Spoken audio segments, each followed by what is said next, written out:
Welcome back to the Josh and Jacob Network with Children's Church at Home. This week, we got a lot of stuff planned for you. It's going to be really fun.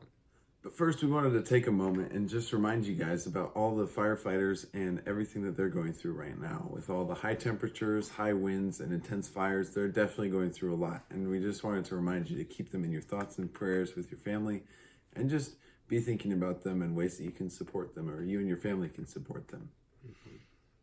But to get us started, now to Trevor with a memory verse, Bible story.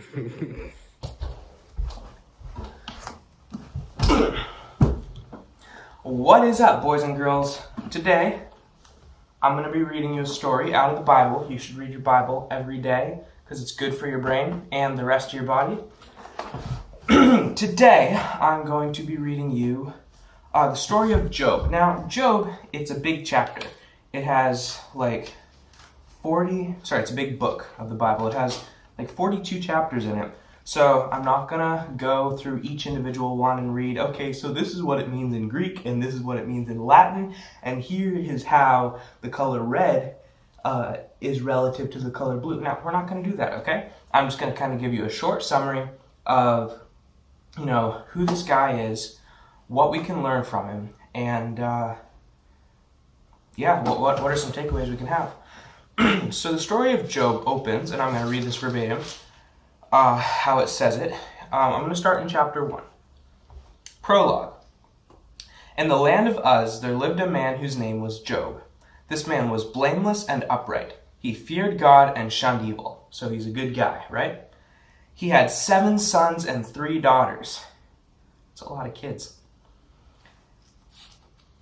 And he owned 7,000 sheep, 3,000 camels, 500 yoke of oxen, and 500 donkeys. Now, really quick, a yoke of oxen, it's not like an egg yolk or something. Oxen don't crack. But a yoke of oxen is when you have 2 oxen yoked together with this big wooden thing around their necks so they can pull a plow or something, Anyway, the point is, this guy was loaded. He had a lot of money.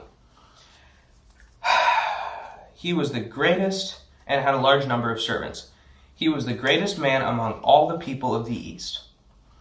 His sons used to hold feasts in their homes on their birthdays, and they would invite their 3 sisters to eat and drink with them. When a period of feasting had run its course, Job would make arrangements for them to be purified. Early in the morning, he would sacrifice a burnt offering for each of them, thinking, "Perhaps my children have sinned and cursed God in their hearts." This was Job's regular custom.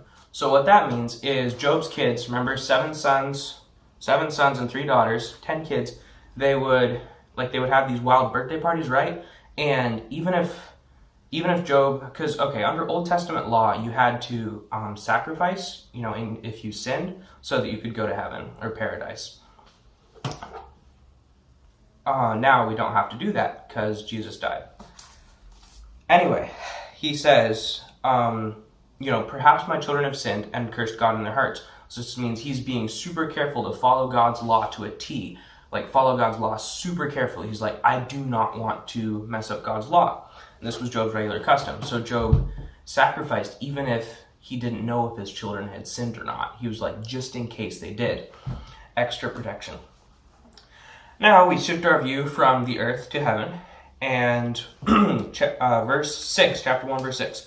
One day the angels came to present themselves before the Lord, and Satan also came with them. The Lord said to Satan, "Where have you come from?" Satan answered the Lord, "From roaming throughout the earth, going back and forth on it." Then the Lord said to Satan, "Have you considered my servant Job? There is no one on earth like him. He is blameless and upright, a man who fears God and shuns evil." So God is telling Satan about how good of a guy Job is. Then Satan says, "Does Job fear God for nothing?" Satan replied, "Have you not put a hedge around him and his household and everything he has? So haven't you protected him? You have blessed the work of his hands so that his flocks and herds are spread throughout the land. But now stretch out your hand and strike everything he has, and he will surely curse you to your face." So basically what Satan's saying, if you take away Job's riches, then he's not going to love you anymore. He's going to curse you. The Lord said to Satan, "Very well then, everything he has is in your power, but on the man himself do not lay a finger." So I'm going to skip ahead a little bit. But basically what happens to Job is just some devastating stuff. His children pass away. And like all his animals are gone. I think his house is gone. Anyway, there's just all Job's earthly riches are taken away. Then but even when all that happened, he did not curse God, or he did not say, God, why, like you messed up. He didn't do that. Even though all these bad things happened, and he'd been trying so hard to follow the law perfectly. Anyway, Satan goes, moving on to chapter 2, Satan goes back to the assembly of God, and he says, okay, well, he hasn't cursed you to your face, but it's because you protected himself, his body. So then what happens next is God's like, very well, but don't kill him. So all of a sudden, Job has all these awful sores, just these painful boils all over him. And anyway, so he's in pain. He's mourning the death of his family. His wife's still alive, but just stuff like that. It's awful what's happening to him, and he didn't do anything wrong, right? Anyway, the chapter continues on, and what happens is Job's wife tells him to curse God and die, and he's like, no, you're talking like a foolish woman. Shall we accept good from God and not trouble? So should we only get the good things from God and not the bad things? In all this, Job did not sin in what he said. Then, for most of the rest of the chapter, or book, Job has 3 friends who come and sit with him, and then they talk about all this stuff, and they're like, okay, well, did you do something wrong, or something like that? Anyway, it's a really interesting discussion, and you should read it, especially if you're older. It's kind of deeper than what we're going into right now. Anyway, so Job 41. I actually have a note in my Bible here, December 27th, 2018. Love this chapter. That's because I do love this chapter. So Job starts to question God a little bit earlier on. He's like, well, why are all these things happening, right? And God comes back. He's like, who are you to question me? Basically what he says. And this is kind of a sidebar. But back in Job's times, because at one point dinosaurs did walk the earth, right? And I don't know if it was some sort of crocodile here that this refers to, or some sort of dinosaur. I mean, it's possible. We don't know. But I like how Job 41, it talks about this, what could be some sort of sea monster or crocodile. I don't know. Anyway, and it talks about this thing called Leviathan. I really like it. And it goes something like, can you pull in Leviathan with a fishhook, or tie down its tongue with rope? Can you put a cord through its nose, or pierce its jaw with a hook? And it talks about how this is such a fierce animal. And then there's another one called Behemoth, which it refers to. Again, this huge animals. It says about this, it ranks first among the works of God, yet its maker can approach it with his sword. So God is saying to Job, I'm extremely powerful. I made all these things, so you do not have the right to question me. Anyway, the book continues on, and the last chapter, Job 42, then Job replied to the Lord, I know that you can do all things. No purpose of yours can be thwarted. You asked, who is this that obscures my plans without knowledge? Surely I spoke of things I did not understand, things too wonderful for me to know. So he's apologizing for questioning God's ways, even though he still doesn't understand them. You said, listen now, and I will speak. I will question you, and you shall answer me. My eyes had heard of you, but now my eyes have seen you. Therefore I despise myself and repent in dust and ashes. So basically Job's saying, I'm sorry. I should not have questioned you. Then there is an epilogue. And then I'm going to skip to, it's Job 42:10. After Job had prayed for his friends, the ones who were sitting with him to talk, the Lord restored his fortunes and gave him twice as much as he had before. So we were already reading, he had thousands of animals, right, at the beginning. Now he had twice that. So 2s of thousands, or whatever it is. Anyway, the point is Job is like twice as rich as he was. All his brothers and sisters and everyone who had known him before came and ate with him in his house. They comforted and consoled him over all the trouble the Lord had brought on him, and each one gave him a piece of silver and a gold ring. Now the Lord blessed the latter part of Job's life more than the former part. Latter and former, like the second half, he blessed more than the first half, as it were. He had 14,000 sheep, 6,000 camels, 1,000 yoke of oxen, and 1,000 donkeys. That's just mind-blowing how many donkeys and other animals there are. Camels and all sorts of things. It's crazy. And he also had 7 sons and 3 daughters, so he had 10 more kids. So he had a total of 20 kids in his life. That's crazy. The first daughter he named Jemima, the second Keziah, and the third Karen Hapuk. Nowhere in all the land were found women as beautiful as Job's daughters, and their father granted them an inheritance along with their brothers. After this, Job lived 140 years. He saw his children and their children to the 4th generation. So he lived and saw like his great-grandchildren, I don't know, lots of like his descendants. And so Job died, an old man and full of years. What can we take away from this? Well, Job didn't understand why his life got so terrible for a short period of time. He didn't understand it. And in the end, he learned just to trust God, even if he didn't have answers. Because God's plan is bigger than our plan. We can't fully understand it. So, trust God. That's the best way to go.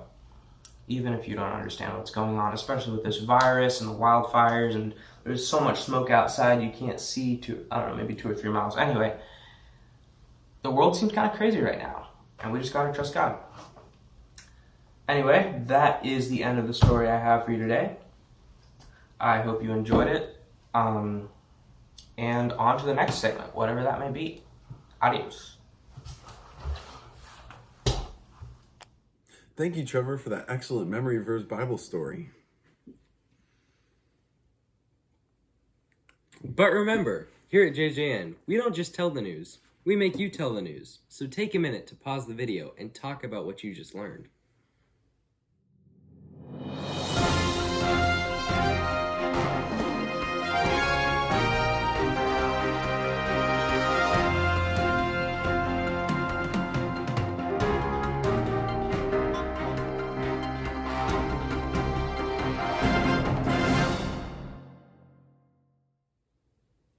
Remember, kids, to send in your artwork so we always have a good supply to go off of. And that way we never have to worry about doing another fine hair report ever again. And now, with our memory verse, the Yoder family. Hello.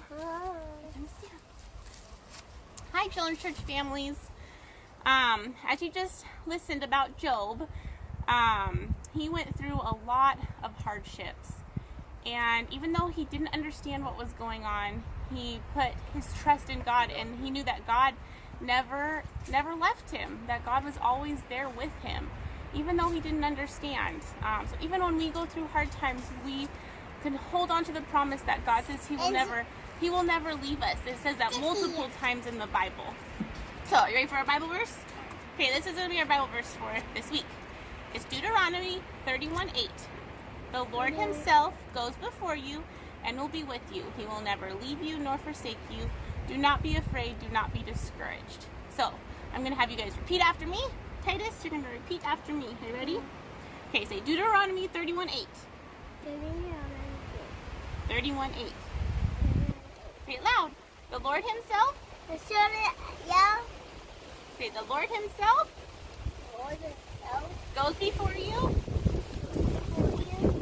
and will be with you. He will never leave you nor forsake you. Do not be afraid. Do not be discouraged. Okay, so now let's talk about the stick in a second. So now we are going to put motions to help us remember it. So we're going to go like this for the Bible. Deuteronomy. Do this. 30. You do 3. 31. 8. Okay, and then we're going to make an L for the Lord. So we're going to go, the Lord himself, Lord himself goes before you and will be with you. Put your finger. Good job. He will never leave you. Just one arm. Nor forsake you. Do not be discouraged. Or sorry, do not be afraid. Do not be discouraged. Good. Okay, let's do it again. Ready? Deuteronomy 31:8. The Lord himself, can you do the L? L? The Lord himself goes before you, and will be with you. He will never leave you, nor forsake you. Do not be afraid. Do not be discouraged. I just want to encourage you guys, when things are hard, you don't understand what's going on, put your trust and your hope in God, because he will never leave you nor forsake you, and he is for you.